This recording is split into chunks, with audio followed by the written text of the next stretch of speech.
Bizim iclasda bəzi pürüzlər yaşanır. O da dediyim kimi Amerikanın məruzəsi bir göstəri üzərindədir. Daha çox görsəl, yəni bizim gözümüzə xitab edəndir. Çünki orada müəyyən şeylər var ki, onu görməmiz lazımdır. O baxımdan Amerikanın hələlik biraz gözlədirik. Növbəti biz çıxışımız Aynur İbrahimovadır. Böyük saz və söz ustadı xalqın təsəvvüründə, hələ sağlığında əfsanələşmiş şəxsiyyətdir. Aşıq Azaflı yaradıcılığı həm folklor, həm də ədəbiyyat hadisəsi kimi qəbul edilə bilir. Mikayıl Azaflı görkəmli el sənətkarıdır, şairdir, eyni zamanda aşıq poeziyasının bütün şəkillərində əsl sənət nümunələri yaradan, klassik aşıq ənənələrini layiqincə davam etdirən ustaddır. Onun yaratdığı 12 saz havası, Azaflı dübeyti, Azaflı gözəlləməsi, Azaflı sənəti, Azaflı dünyası, Azaflı gəraylısı, Azaflı himni, Mikayılı, Azaflı dağları, Azaflı bəhri, məzahiri, Azaflı müğəmməsi, Şah sarayı kimi saz havaları aşıq sənətimizin zənginləşməsində əvəzsizdir. Bu havaların hər birinin öz ritmi, öz rəngi, öz ahəngi və öz gözəlliyi var. Elə sənətkarlar var ki, tək bircə misrasından tanınır. Azaflı belə sənətkarlardandır. Qoca qartal, nə gəzirsən, dağlar qoynunda, bala gördüm anasının, ağlar qoynunda. Bu gəraylı nümunəsi Azərbaycan aşıq şeirinin ən parlaq incisi adlandırıla bilər. Xalqın əxlaq kodeksi, etnografiyasından gələn milli mənəvi keyfiyyətlər ustad aşığın yaradıcılığında öz əksini tapıb. Azaflı yaradıcılığın ana xəttini fəlsəfi fikirlər təşkil edir. Alim olsan, qafan olsa, həkim olsan, şəfan olsa, gözəl olsan, vəfan olsa, milyonlar arzular səni. Azaflı nədən yazırsa gözəl yazır. Məhəbbət şeirlərinin gözlənilməz keçidləri ilə oxucusunu heyran edir. Sən necə təbibsən, necə həkimsən, səndən şəfa istər, Loğman Acıyıram. Mikayıl Azaflı yaradıcılığı janrca çox zəngindir, rəngarəngdir. Qəzənfər Paşayevdən sitat gətirəcəkdim, artıq Qəzənfər Paşayev canlı dinlədiyimiz üçün keçirəm. Mikayıl Azaflının şəxsiyyəti bir də ona görə qiymətlidir ki, hələ Sovet İmperiyası dövründə dissident hərəkata deyilən təmayülü təmsil edirdi. Mikayıl Azaflı dırnaq arası xoşbəxt Sovet quruluşunun haqsızlıqlarına biganə qalmırdı. Qoca Azaflıyam, dilim varlalam, Təbrizdə qardaşım, Sibirdə balam, elə dərd varmı ki, çəkməmiş olam, bax onlar ağartdı başımı mənim. Öz tutumu, dərin mənası ilə qalaq-qalaq kitablara sığmayan tali yüklü dərdlərimizi, xalqımıza üz vermiş bəlaları aşıq, dördcə misrada tam çılpaqlığı ilə açıb göstərir. 2023-cü il yanvarın 15-də Rəşid Beyhudov adına Dövlət Mahnı Teatrında Mikayıl Azaflının anadan olmasının 100 illiyinə həsr olunmuş bir xatirə gecəsi keçirilir. Biz ümid edirik ki, inanırıq ki, bu simpoziumda və daha başqa, gələcəkdə olan başqa tədbirlərdə Azaflı yaradıcılığına ədəbi işıq tutacaq. Azaflının söz sənət dünyası əbədi yaşardı və ulu aşıq sənəti yaşadıqca onun dünyası var olacaq. Sazın, sözün el eşqinə, bir mehriban gül eşqinə, saf məhəbbət dil eşqinə, soraqlasın dillər məni, unutmasın ellər məni. Mən qısa kəsməyə çalışdım. Çox sağ olun, dinlədiyiniz üçün. Aynur xanıma təşəkkür edirik. Təxəllüs həm də hər bir yaradıcı insanın özünün iç dünyasını, özünün kimliyini göstərmək üçün bir simvoldur, işarədir. Və ilk yaradıcılığında o coşqun təxəllüsü götürmüşdür. Coşqun təxəllüsü nə deməkdir? Hər bir gəncin özünün içində iç dünyasında bir coşqunluq yaşayır, coşqun bir dünya yaşayır. Və bax, oradan gəlir ki, yəni coşqun təxəllüsü ilə, Mikayıl coşqun təxəllüsü ilə şeirlər yazmağa başlamışdır. Mikayıl Azaflının şeirlərində 250-yə yaxın gəraylısı var ustadın. Onun 44 dənə gəraylısı mükərrər formadadır. Yəni, şeirin sonuncu bəndlərində müəyyən təkrarlanmalar var. Məsələn, bu dünyadan, o gözlərin, bu şəkildə təkrarlanmalar var. Nümunənin birini diqqətinizə çatdırım. Çox Süleyman, çox İskəndər, gəzdi Düldül, Əli, Qəmbər, getdi İmam, Haqq, Peyğəmbər bu dünyadan. Və bütün şeirin hər bir bəndinin sonuncu misrasında bu dünyadan təkrarlanır və bu mükərrər poetik formasına uyğun gəlir. Mənim biraz fərqlidir yanaşmam. Mən Türkiyədəki 300 dənə qadın aşığı alsam, Azərbaycanda da bir 60 dənə qadın aşığı olsa, biraz kasıbdır Azərbaycan o cəhətdən. Orta Asiyada da bir deyək ki, 100-dən olsa hamısı qarışır, bunları yığıb bitirmək olmaz. Sosiolojik baxımdan, özelliklə də antropoloji baxımdan qadın aşıqları öyrənəcək və orada da Türkiyədən bir 4-5 dənə qadın aşığı ki, birinci növbədə Şahdurna xanım əfəndi olacaqdır. Sözü verəlim Şahdurna xanıma. Buyurun. Olur.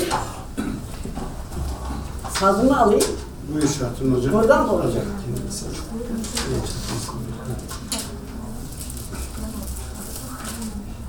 İstəyirsiniz bölüsünün adı deyim sizə. Ozan Aşıq Kərvanında Ümid və Sevginin səsi. Anadolu'ndan beslenir. Ovadan da seslenir. Bütün dünyaya seslenir. Yanıktır türkülerimiz. Yanıktır türkülerimiz.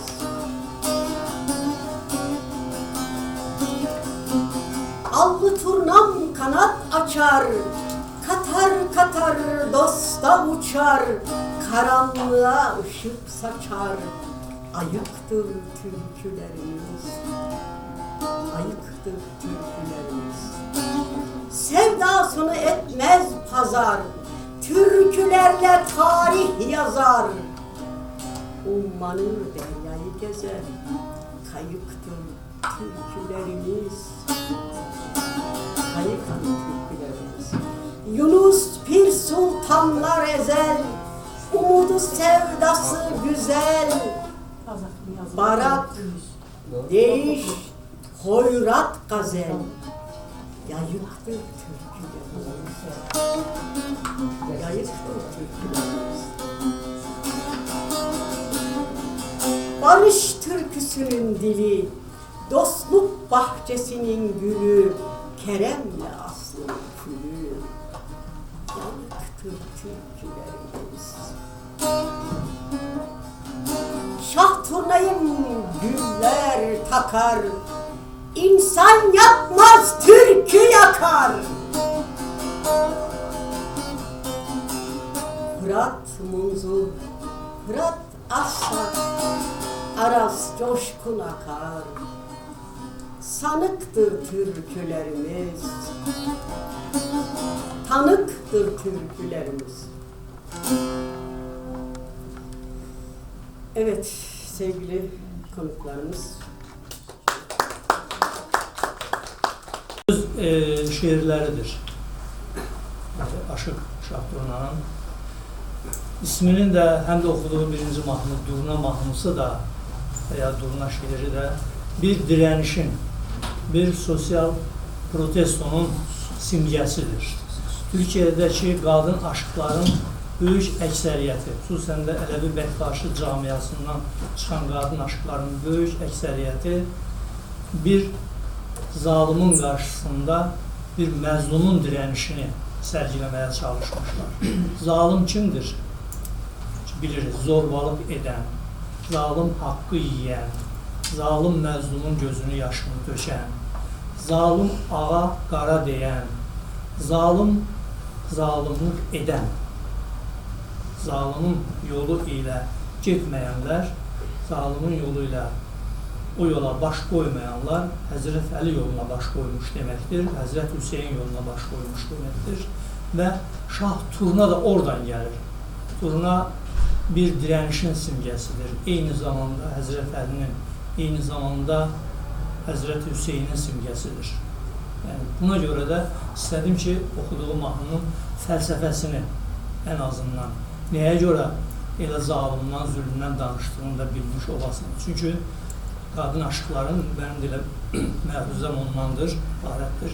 Əsas motiflərindən biri əgər eşq həsrətdirsə, digəri də zalıma, zülmə qarşı dirənişdir. Təbii ki, elə də hər yerə də bəllidir ki, Mikayıl Azaflı ömrünün sonuna qədər sazını heç kəsə verməyib və heç bir meydanda da sazını əlindən aldırmayıb. Eyni şəkildə Molla ilə deyişməsində də, amma sonra Molla öz səhvini başa düşüb.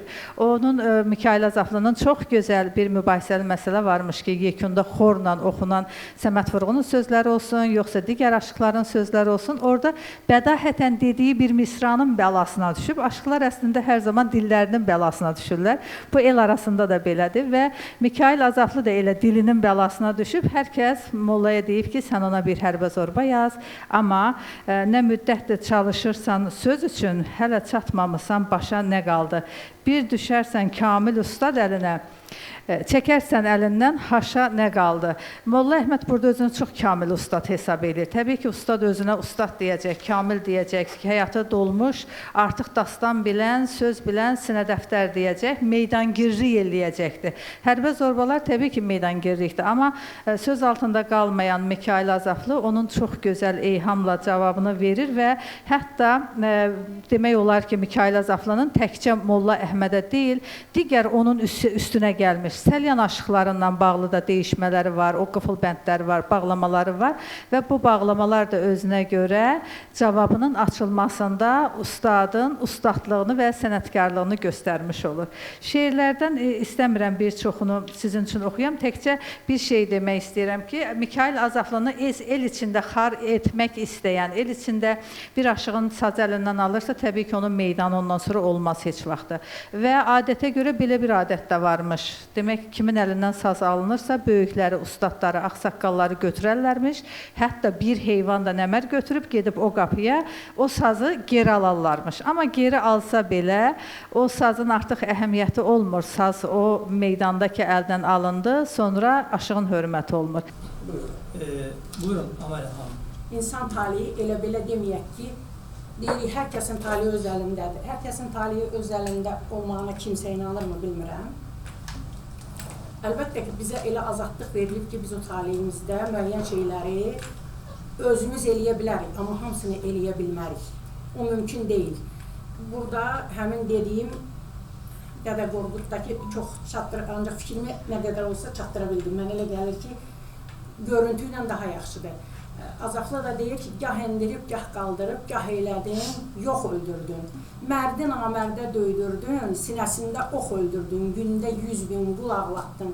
Dərdi qəmlə çox öldürdün, kimiyə ləl qızıl verdin, kimini ac tox öldürdün.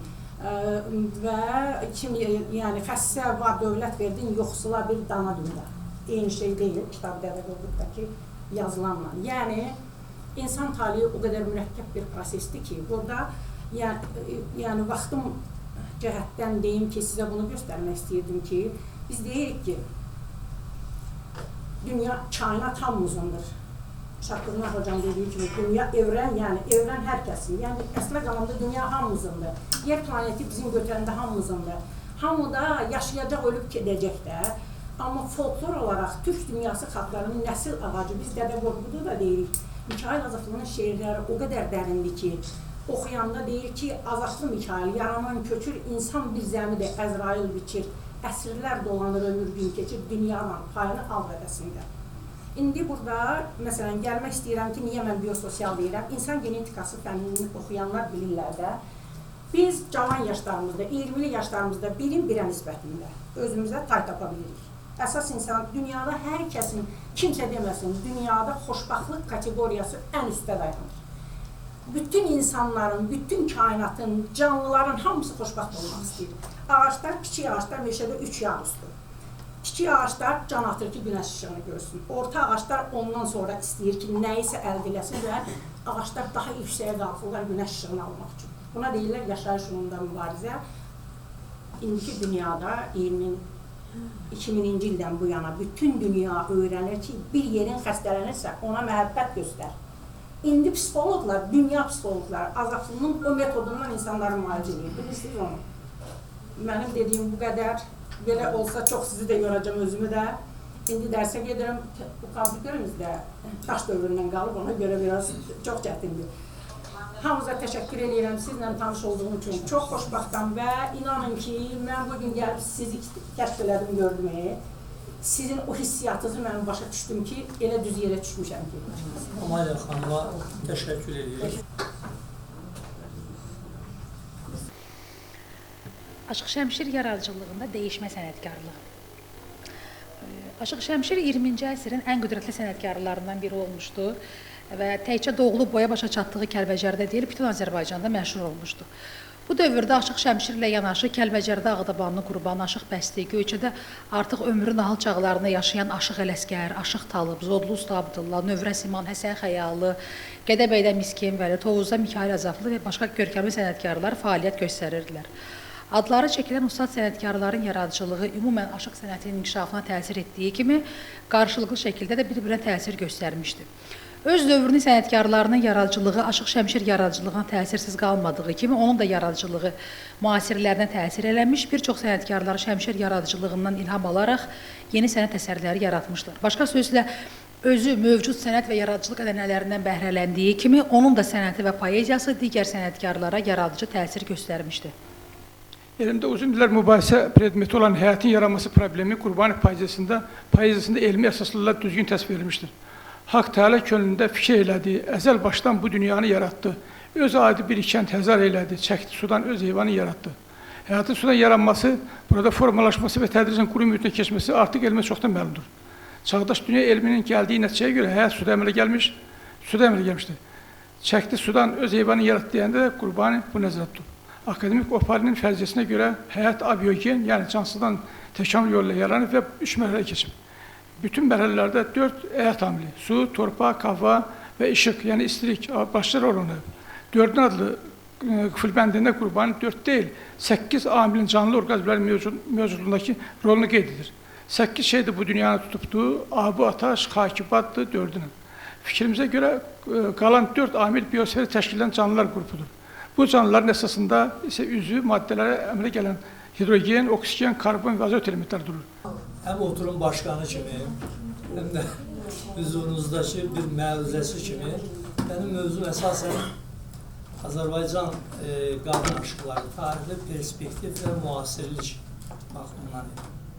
Qadın aşıqlar dedikdə, aşıq yaradıcılığının və ya sənətinin bir tərkib hissəsindən söhbət gedir. Burada söhbət heç də gender baxımından kişiləri və ya erkəkləri, qadınları bir-birindən ayırmaq deyil. Amma sənətə gəlmələri, sənəti yaşatmaları, sənətdəki göstərdikləri, yaradıcılıqları baxımından qadın aşıqlarla kişi aşıqlar arasında müəyyən fərqlər vardır. Bir dəfasında aşıqlıq sənəti diyar-diyar gəzməkdən ibarətdir. Aşıqlıq sənəti usta-şagird ilişkisindən ibarətdir. Aşıqlıq sənəti məclislərdə, yəni kahvəxanələrdə, çayxanalarda, digər yerlərdə deyişmələrdən, atışmalardan ibarətdir. Gözünüzün qabağında bir İslam məmləkəti gətirin və bu İslam məmləkətində şəriətin qatı kuralları, qanunları çərçivəsində belə bir şəraitdə bir qadın əlinə sazını, bağlamasını alıb, gedib bir erkək və ya kişi aşıqdan aşıqlıq sənətini öyrənməsinə hansı ailə icazə verir, verməz. Deyək ki, verdi, o qadın kişi məclisinə girib necə saz çalıb kişilərlə deyişib atışa bilər buna orta çağın və ya hətta 19-20-ci əsrin müsəlman ideologiyası izin verməmişdir. Bəs bu qadın aşıqlarımız hardan çıxdılar? Əgər buna icazə verməyiblərsə, o zaman bu qədər çox qadın aşıqlarımız haradan əmələ gəlir? Bu qadın aşıqlarının böyük bir qismi ailəsində aşıq olanlar, atasından, qardaşından, yəni abisinə, böyük qardaşından aşıqlığı öyrənənlər və ya bəzi aşıqlar ki, Türkiyədə bunun örnəkləri çoxdur, kocasından, yəni ərindən, evdəki ərindən aşıqlıq sənətini öyrənən və onun icazəsi ilə məclislərə çıxan aşıqlardır. Qadın aşıqlarımızın yaradıcılığı kişi aşıq yaradıcılığından nə ilə fərqlənir? Bir dəfasında mövzunun yayılması baxımından, məsələ, həsrət mövzusu hər iki cinsdə var, ancaq qadın yaradıcılığında həsrət mövzusu öndədir. Zamandan şikayət aşıq yaradıcılığında istərsə baxşı olsun, ozan olsun vardır. Ancaq qadın yaradıcılığında bu ana temalardan biridir. Həm zəmanədən şikayət, həm zalıma qarşı dirəniş, həm ailə sıxıntısından, ailənin baskısından qurtarmaq üçün vermiş olduğu mücadilələr qadın şeirində öz əksini daha çox tapmışdır. Qadın problemləri, yəni qadının istər ailədə, istər sosial şəraitdə, istərsə də cəmiyyətin bir fərdi olaraq çəkmiş olduğu sıxıntılar, çəkmiş olduğu əzablar, bu sənət yolundakı məşəqqətlər onun şeirində əks olunur və qırmızı xətt kimi keçir. Qadınların şeirə gəlməsi, sənətə gəlməsi çox əski zamanlarda da olmuşdur. Məsələn, klassik şairlərimiz, mən Azərbaycandan verirəm. 12-ci yüzildə yaşadığı təxmin etdiyimiz Məhsəti Gəncəvi əsərlərini farsça yazıbdır, ən çox da rübai yazıb. Yenə 12-13-cü əsrdə Ruqiyyə Gəncəvi adında bir qadın şairimiz olubdur. Bunun həm farsça, həm də türkçə şeirləri olduğu haqqında məlumatlar vardır. Ancaq aşıqlıq sənəti şairlikdən fərqlidir. Fərqi nədir? Məhsəti evdə oturub şeir yaza bilərdi, məclisə çıxmırdı, sonra saz çalmırdı. Amma qadın aşıq bu ənənəni, xalq ənənəsini yaşatmaq üçün məclislərə getmək məcburiyyətindədir və bu onun üçün böyük sıxıntılar yaradırdı. Türkiyə Cumhuriyyəti Devlətinin qurulması ilə Atatürk'ün qadınlara tanımış olduğu bu öncəliklə bərabər Türkiyədə 20-ci yüzildə qadın aşıqların sayı kəskin şəkildə artmağa başladı. Eyni prosesi biz də yaşadıq. Biz Atatürk'ün bir şəxsiyyət ortaya çıxarıb bir müstəqil Azərbaycan yarada bilmədik. Yaratdıq. O da 23 ay yaşadı. Və ondan sonraki Sovet rejimi dövründə hər nə qədər bu rejimin, bu Sovet sisteminin mənfi tərəfləri olsa da, amma oxuma, yazma üçün təşviq etdiyi bu önəmli məsələdə qadınların oxuyub yazma səviyyəsi yüksəldi və yüksəldikcə də 20-ci əsr, yəni Sovet əsrində qadın aşıqları sayı artmağa başladı. O zamanda artıq qadın aşıqlar məclislərə çıxmağa, kişilərlə bərabər deyişməyə, şeirlərini müxtəlif almanaqlarda, dərgilərdə, jurnallarda çap etdirməyə başladılar. 21-ci əsr artıq texnologiya əsridir, bilirsiniz. Bu əsrdə həm kişi aşıqların, həm qadın aşıqların sənətə baxışları və sənətdəki yaradıcılıqları dəyişmişdir. Mənim demək istədiklərim biraz daha çox idi, amma əgər yayınlanarsa ki, Aynur xanımın onsuz da məruzəsini qısa tutdu, buradakı arkadaşların hamısı məruzələrini çox qısa söylədilər, yayınlanacaqdır ki, ən azından kitab şəklində oradan oxuyacaqsınız. Son dərəcə anlamlı və təsirli saz havası altında bu oturumumuz artıq sona çatmışdır. Sizin də icazənizlə mən bu katılım bəlgələrini təqdim edeyim.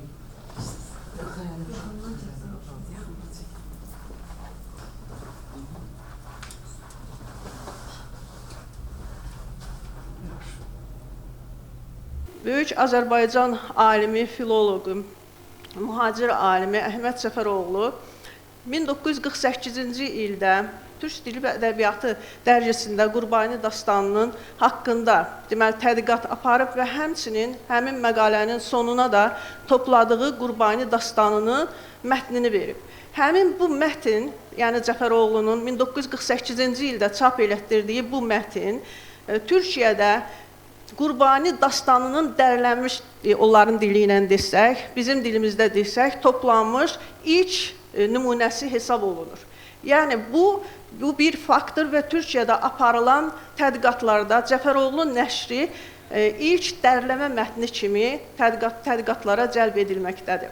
Fikrimiz ki, o dövrdə aşıq yaradıcılığı dərslik müəlliflərinin belə qabartmaması, xalq ədəbiyyatı nümunələrinin belə geniş şəkildə təbliğatı yeni dövrün ideologiyasına irəli gəlirdi. İstər Feyzullah Qasımzadə, istər Həmid Araslı böyük ədəbiyyatşünaslardır. Ancaq təbii ki, Sovet dövrünün ədəbiyyat dərsliklərini yaradıblar. Yəni biz o dövrdə təhsil almışıq və o dövrün təhsili də dövrün ideologiyasına xidmət edirdi.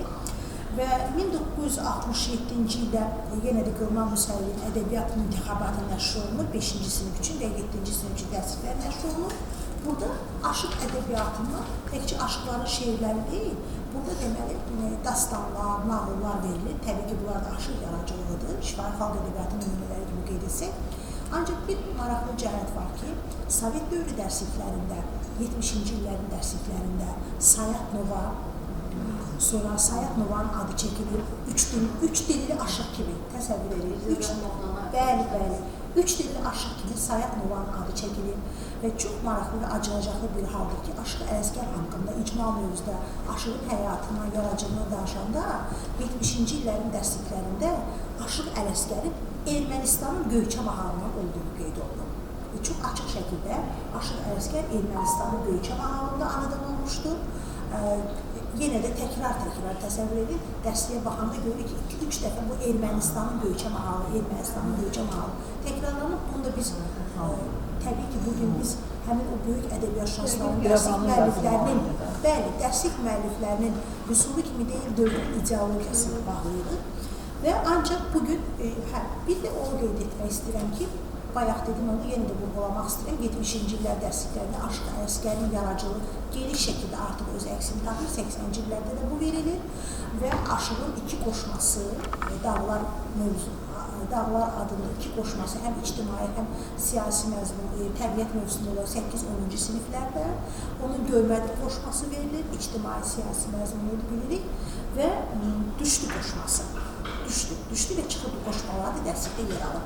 Ancaq bugün yeni nəsil dərsliklər, kurikulum dərslikləri tamamilə fərqlidir və bu dərsliklərdə xalqın milli mənəvi dəyərlərinə, xalq yaradıcılığına, bədii ədəbiyyat nümunələrinə, xüsusilə də folklor nümunələrinə geniş yer verilir. Ancaq çox təəssüf edirik ki, dərslikləri araşdırdıqda 96-cı illərdən üzü bu yana 2024-cü ilə qədər nəşr olunan dərsliklərdə, yəni bu yenə də dərslik müəlliflərindən mi asılı, yoxsa təhsil siyasətinin mi qüsurudur deyək, çəkinmədən, dərsliklərdə, ədəbiyyat dərsliklərində icma mövzular o qədər qısa yığcam verilir ki, bir esse məzmunlu olur və təsəvvür edin ki, böyük bir aşıq haqqında, məsəl üçün, mən orta məktəbdə oxuyan Aşıq Ələsgər haqqında onun səhnə bağlamaya aşıq olması, Göyçədən digərgin düşməsi, köçüb get. Bunları orta məktəbdə Sovet dövründə biz öyrənmişik. Bir daha bütün simpozium iştirakçılarını salamlayıram. Almaz xanıma ayrıca təşəkkür edirəm söz verdiyiniz üçün. Mən bu konferansımızda, simpoziumda xüsusi olaraq Urmiya aşıqlıq mühiti, Urmiya aşıq sənəti, aşıq mühitinin dastançıl ənənələrini hərcici olaraq işıqlandırmaq istəyirdim. Urmiya aşıq mühitinin özəlliyi nədən ibarətdir və digər aşıq mühitlərindən həm dastançılıq ənənələrinə görə, həm musiqiyə görə, həm saz havalarına görə, həm də fərqli aşıq üslublarına görə müəyyən dərəcədə fərqləndirilir. Əvvəla qeyd edək ki, Urmiyanın mədəni irsi aşıq sənəti ilə bilavasitə səciyyəvi olmaqla əsasən Xoy, Salmaz, Miyandab aşıqlarının birliyində formalaşmış bir gələnəkdir. Bizdə bu Urmiya aşıqlarını, onların mühitini öyrənən tədqiqatlarda bilavasitə qeyd olunur ki, bu mühit Borçalı aşıq mühiti ilə sıx bağlı olmuşdur. Belə ki, Urmiyada Dol dizəsi adlanan Dol qəsəbəsinin aşıqları bilavasitə bu aşıqlıq məktəbinin ocağılığını təşkil etmişdilər və zaman-zaman da bu məktəbdən çıxan aşıqlar ayrıca, məsələn, Balovda, Dol dizəsində, Aşnabadda, İqdırda, Əngənədə, hansı ki, yaranan ocaqlar məhz aşıq ocaqları adlandırılmışdır. Tarixi baxımdan yaranışdıqda Urmiya aşıq mühitinin formalaşmasında əsasən sufi düşüncəsindən irəli gələn təkkə, dərviş və ələvi görüşlərinin də həmçinin təsiri şəraitində formalaşmışdı. Biz bunu da xüsusi olaraq qeyd etməliyik. Hətta son dövrlərdə mən səhv eləmirəmsə Türkiyə tədqiqatlarında rast gəldim ki, belə bir fikir irəli sürdülər ki, Urmiya aşıqlarının çalman adlanan xüsusi bir oyun tərzləri var.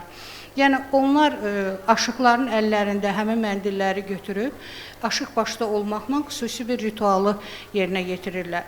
Biz öz araşdırmamızda rast gəldik ki, əslində bu çalman deyilən, daha çox aşıqlara aid olunan məsələ çalmanlardır. Onlar Güney Azərbaycanın, necə ki bizdə yallılar var, həmin yallının bir formasıdır. Yəni, bu çalmanlarda 32 havanın çalınması şərtdir. Azərbaycan aşıq sənəti ulusal dəyərimiz kimi. Ulusal dəyər dedikdə, bütövlükdə bizim başqa dəyərlərimizlə bir yerdə bunun öyrənilməsi yaxşı olur. Ulusal adətən bizim milli dəyər adı altında çox zaman insanlar deyək ki, ayrı-ayrı keyfiyyət göstəricilərini, məsələn, qonaqpərvərlik, insana diqqət və başqa ümumi etik davranışları dəyər adı altında təqdim edirlər. Mən düşünürəm ki, bu cəhət bizim bir yalnız keyfiyyətimizin bir ünsürü kimi özünü göstərə bilər. Ancaq ulusal dəyər dedikdə, o bütövlükdə xalqın ruhunun ifadəsidir. Yəni, o universallığı, sənət hadisəsini, bütövlükdə davranışı, yaşamı, sosiallaşmanı hamısını öz içərisinə alır. Bu mənada aşıq sənəti bütövlükdə şəxsiyyətlərlə bir yerdə xalqın ruhunu tamamilə ifadə edir. Biz elə konkret olaraq dastanlarımıza, ölsək qəhrəmanlıq və məhəbbət dastanlarına baxsaq, bunun bütün hallarda xalq ruhunu ifadə etməsini görə bilərik. Məsələn, Aşıq Qəribədə baxaq, qəhrəmanlıq dastanlarımıza baxaq, Dədə Qorquda, Koroğluya, xalq ruhundan ayrı bir məqam belə yoxdur.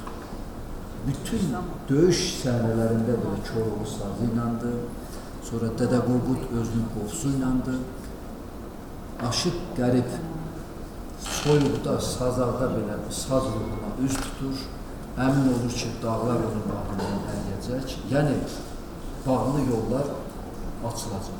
Bu o deməkdir ki, milli dəyər bütövlükdə özünü hadisələrin bütün məqamlarında göstərir. Yəni, burada həm də bir nağıl ruhu var. Burada qətiyyən xülyaçılıq yoxdur. Xəyal ruhu hədsiz dərəcədə güclüdür. Aşıq sənəti bütövlükdə xalqın intuisiyasını, psixologiyasını, etik, estetik görüşlərini, onun döyüşkənliyini, onun bütün məqamlarda hadisələrdən üstün olmaq qüdrətini tam ifadə edir. Konfrans iştirakçılarını salamlayıram. Mövzum Almaz xanımın da qeyd etdiyi kimi Abbas və Gülgəz dastanında mənəvi əxlaqi dəyərlərdir. Mənəvi dəyərlər insan xarakterinin əsasını təşkil edir. Hörmət, dürüstlük, şəfqət, mərhəmət, vicdan, etibar, yəni bu əxlaqi dəyərlərin sırasını sadalamaq olar çoxdur. Əsas odur ki, bunlar insanların erkən yaşlarda öyrənməli olduğu həyati əxlaqi dəyərlərdir. Məhz folklor şifahi xalq yaradıcılığı nümunələri, insanlarda bu dəyərləri, düşüncələri formalaşdırmaq və onlara güclü və sarsılmaz fərq kimi yetişməkdə kömək edir. Bu isə yenə də qeyd edirəm ki, erkən yaşlarından başlanır. Yəni, insanlar erkən yaşlarından artıq bilik almaqla yanaşı, eyni zamanda doğru və yanlış dəyərlərin formalaşdırması yolunda ilk addım bu yaşlarda, uşaq və hətta deyərdim, gənc yaşlarında onlarda yüksək əxlaqi mənəvi keyfiyyətləri aşılayacaq folklor nümunələrinin mütaliəsi ilə başlayır. Bu mənada araşdırdığımız Abbas və Gülgəz dastanı demək olar ki, başdan-başa yüksək əxlaqi mənəvi keyfiyyətlərin təbliğidir. Aşıq sənətinin ən gözəl örnəklərindən sayılan məhəbbət dastanları arasında özünə məxsusluğu ilə seçilən dastanlarımızdan biri də Qurbani dastanıdır. Almaz xanımın qeyd etdiyi kimi, Qurbani dastanına folklor sahəsində araşdırmalar aparan, yəni özünü imzası ilə tanıtdıran böyük araşdırıcılarımız, xüsusilə də istər Sovet dövründə yaşayıb yaratmış folklorşünaslar olsun, istər sonraki dövrdə yaşamış, hal-hazırda da demək həyata davam edən, yəni bugünkü müasirlərimiz arasında da Qurbani dastanına bir çox araşdırıcılar müraciət etmişlər və bu dastanın mühüm xüsusiyyətlərini, dastanın versiyaları, onun variantları və digər məsələlər haqqında xeyli araşdırmalar aparmış və müəyyən elmi qənaətlərə gəlmişdilər. Dastanın bildiyimiz kimi bir-birindən fərqli müxtəlif versiya və variantlarının olması, ayrı-ayrı aşıq müridlərinə məxsus ustad aşıqların repertuarında yayılması bu dastanın türk dünyasında geniş yayıldığını təsdiqləyir. Təhmasibin yazdığına görə Qurbani dastanının variantları 3 müstəqil versiya təşkil edir. Bunlar Gəncə, Diri və Zəngan versiyasıdır. Məhz Zəngan şəklində gedir. Biz bilirik ki, Cənubi Azərbaycanda Zəncan formasında səslənir bu şəhərin adı. Müəyyən səbəblərə görə görünür, Zəngan versiyası şəklində qeydlər gedibdir Təhmasibin demək araşdırmalarında. Ustad sənətkar Mikail Azaflının 100 illiyinə həsr olunmuş aşıq sənətində milli mənəvi dəyərlər beynəlxalq simpoziumunun bağlanış mərasiminə keçirik. Eyni zamanda bizim tədbirimiz, simpoziumumuz hibrid qaydada keçirilirdi və onlayn olaraq da biz bir sıra məruzələr dinlədik və həmin onlayn məruzələrdə də kifayət qədər maraqlı və orijinal məruzələr var idi. İlk olaraq dəyərləndirmək üçün Professor Doktor Füzuli Bayatı dəvət edirəm kürsüyə. Buyurun. Konferansın ən böyük başarısı, konferansın bəlkə də ən böyük bizə verdiyi töhfə məhz bundan ibarət olmalıdır. Biz Azərbaycan folklorunun çox böyük bir qolu olan aşıq yaradıcılığımıza yenidən baxmalıyıq. Aşığı bir söyləyici kimi öyrənməliyik. Aşığı bir ictimai xadim kimi öyrənməliyik. Aşığı bir fərd kimi öyrənməliyik. Yəni bu aspektlərdən öyrənməliyik. Mən elə hesab edirəm ki, konferans buna bir vəsilə oldu. Amma gələcəkdə olacaq aşıqlarla bağlı konferanslarımızda və ya aşıqlarla bağlı olmayan saz söz sənətinə həsr olunmuş digər konferanslarda da bunları gündəmə gətirmək, bu məsələləri yenidən bir də irdələmək, incələmək, araşdırmaq lazım olacaqdır. Şimdi bir Kurbani'nin eserine bir bakınız. Girdim yarın bahçesine, dedim derdim güle güle, ben ona ile müştaham, nece bülbül güle güle. Bir zerafete bir bakınız. Bu o yüzyılın eseri midir? Öyle o günlerde mi husule geldi? Şimdi ben şöyle yazıyorum, kitaplarımda da yazmışım. Hatta bizim Anadolu Türklüğü Kurbani'yi bizim zamanımıza kadar bilmiyordu. Bu son 30 yılda Kurbani'yi Türkiye'ye tanıttık. Çünkü bizim Türkiye'de bir zihniyet, Türk aşıklık geleneğini olsun, Türk edebiyatını olsun sadece Anadolu'dan ibaret görülüyor. Böyle bir yanlış bakış açısı olmuş. İşte malum bu son zamanlarda epey bir mesafe alabildik. Sözümüz orada değil. Bakın şimdi. Elimize eserleri ulaşan ozanlar 16. yüzyıldır. Bu da doğru değil. Bir Yunus var. 13. yüzyıl. Yunus'un bu şiirlerini nereye koyacaksın? O ozanların şahıdır.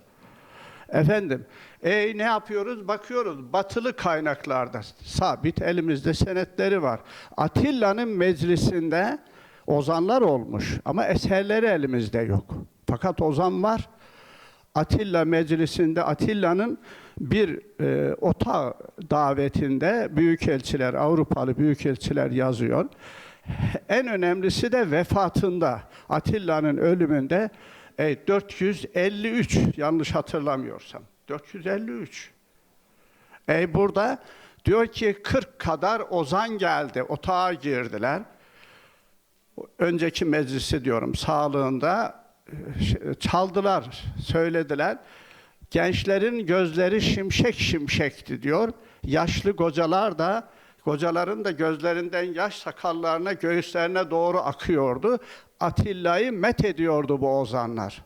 İkinci bir kaynakta Atilla'nın cenaze merasiminde diyor 40 ozan tabutun ardınca sazların ucuna siyah karalar bağlamış yürüyorlardı. Bunlar var. Hunlarda Hun İmparatoru Karahan'ın Çin kızıyla evlenmesi, İmparatoru Hakan'ı zehirlemesi, kardeşiyle evlenmesi, Kara Ozan'ın ona söylediği sözler var. Olay Çin kaynakları yazıyor. Bu sebepten bu meseleye doğru bakmak lazım. Bundan da kimse rahatsız olmasın. Türk milleti soylu, büyük, dünyanın en kadim milletidir. Ama elimizde eserlerimiz az. Bu kadar basit. Mikail Azaflı yalnızca bir aşık değil. Aynı zamanda Azerbaycan halkının duygu ve düşüncelerini, sevinçlerini, hüzünlerini en saf haliyle mısralara döken büyük bir şahsiyet ve büyük bir halk ozanıdır. Onun şiirleri halkın sesi olmuş, kültürel mirasımızın en güçlü taşlarından biri haline gelmiştir. Sazıyla, sözüyle, destanları ve şiirleriyle aşıklık geleneğini yaşatmış, gelecek nesillere ilham vermiştir. Bugün onun eserlerini yeniden hatırlamak ve yaşatmak sadece bir anma değil, aynı zamanda kültürel kimliğimize de sahip çıkmanın bir göstergesidir. Mikail Azaflı'nın sanatı bizlere halk edebiyatının gücünü ve dilimizin güzelliğini en saf haliyle sunmaktadır. Onun mirasını korumak ve gelecek nesillere aktarmak hepimizin sorumluluğudur. Değerli tədbir iştirakçıları, əlbəttə ki, biz də bu konferansın, bu əslində Folklor İnstitutunun və həmin o qeyd elədiyimiz təşkilatçıların, Qafqaz Universitetinin, Ankara Güzel Sanatlar Universitetinin bir yerdə təşkilatçılığı, birgə təşkilatçılığı ilə olan konferans idi. Amma biz bununla bağlı, bu məsələ ilə bağlı akademiyanın rəhbəri, çox hörmətli akademik İsa Əbbəyliyə müraciət edəndə o çox həssas yanaşdı və dedi ki, mən şəxsən özüm o açılış tədbirində iştirak edəcəm və nəinki Folklor İnstitutu, bütövlükdə akademiyanın bütün resurslarını, imkanlarını sizə təqdim edəcəm. Və bu günlər biz burada Mərkəzi Elmi Kitabxanada, Elmlər Akademiyasının Mərkəzi Elmi Kitabxanasının binasında, bu möhtəşəm binasında bu tədbirimizi keçirdik və mən başda İsa müəllim, çox hörmətli İsa müəllim olmaqla akademiya rəhbərinə öz minnətdarlığımı bildirirəm. Eyni zamanda, bax bu binanı bizə böyük ürəklə, ürək genişliyinə bizə təqdim edən Hüseyin müəllimə, Hüseynova öz minnətdarlığımı bildirirəm. Eyni zamanda, indi biz burada təşəkkür bəlgələrini təqdim edəcəyik. Əlbəttə, bu konferansın meydana bu simpoziumun meydana gəlməyində ta başlanğıc nöqtəsindən son anına qədər gecə-gündüz bu işlərə dəstək verən, onların içərisində xüsusilə İlhamə xanımın, İlhamə Qəsəbovanın fəaliyyətini xüsusi fərqləndirmək istəyirəm. Amma təbii ki, o tək deyil, bu bir təşkilat komitəsi var və İlhamə xanım şəxsən rəhbərlik eləməklə bu konferansın araya ərsəyə gəlməyinə böyük kömək, böyük dəstək olub. Hazırlanmış konsert proqramını indi sizə təqdim edəcəyik. Amma istəyirik bu konsert proqramından öncə təşəkkür bəlgələrini, iştirakçılarımıza təşəkkür bəlgələrini təqdim edək. Bir yerdə, oturum başqanları ilə bir yerdə o bəzilərini mən təqdim edeyim, bəzilərini bir yerdə təqdim edək və İlhamə xanım buyurun.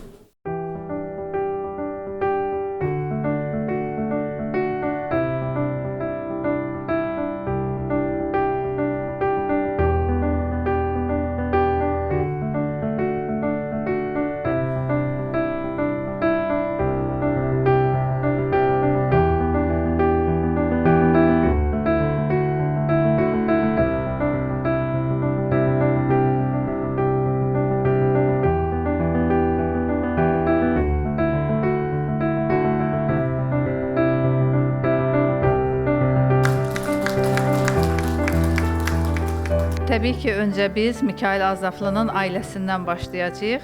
İfa üçün birinci sözü Roman Azaflıya vermək istəyirik. Buyursun Roman Azaflı.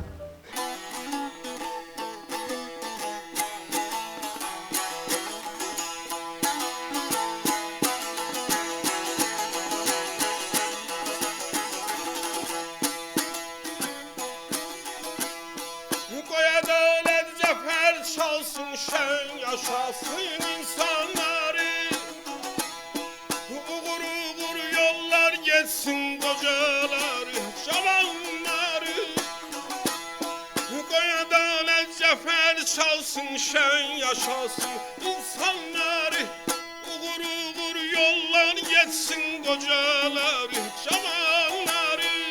Azaflını vətən sever, el unutmaz kananları.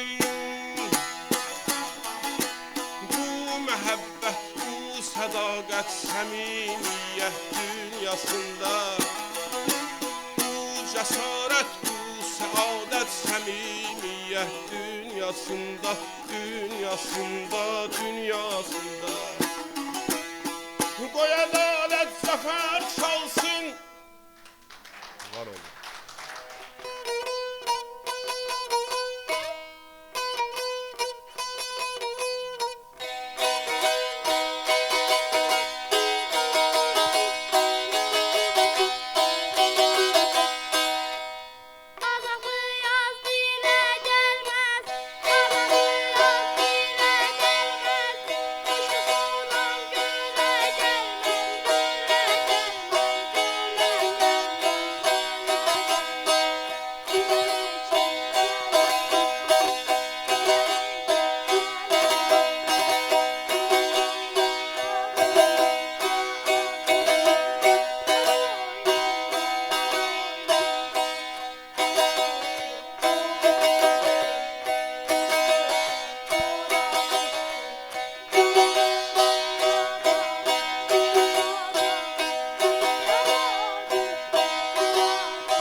Azaflıyam ey məhəbbətim, azaflıyam ey məhəbbətim, həm sevincim, həm afətim, həm sevincim, həm afətim.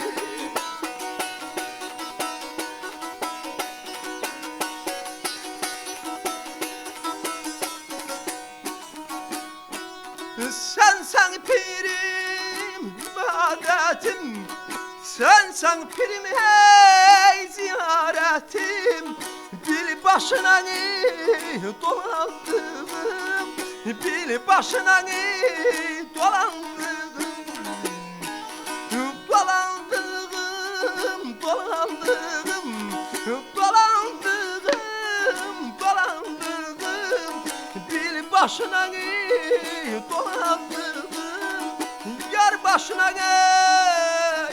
dolandım.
Dünyada analara çağrım var, analar isterse savaşlar durur. Tüm dünyada babalara çağrım var, babalar isterse savaşlar durur. Her gün yüreğimde sızım ağrım var, analar isterse savaşlar durur. Her gün yüreğimde sızım ağrım var, babalar isterse savaşlar durur. Analar istesin savaşlar dursun, babalar istesin savaşlar dursun. Analar istesin savaşlar dursun, varırsan yetin zilleri vursun.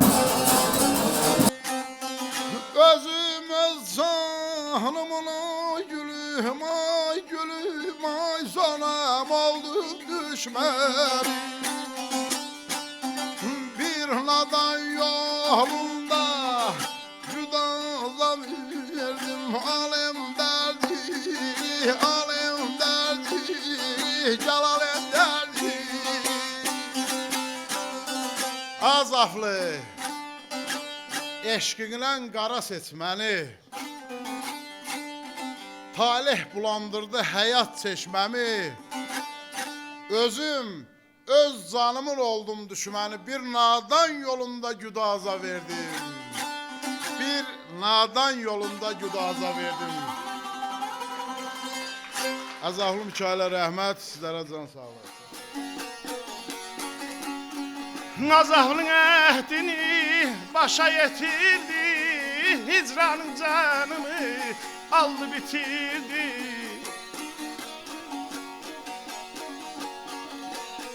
Şöylesi qaraldı, sarı gətirdi. Şöylesi qaraldı, sarı gətirdi.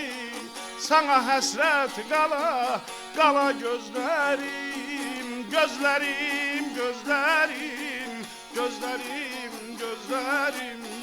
sana həsrət qala, qala gözlərim, qala gözlərim, qala gözlərim.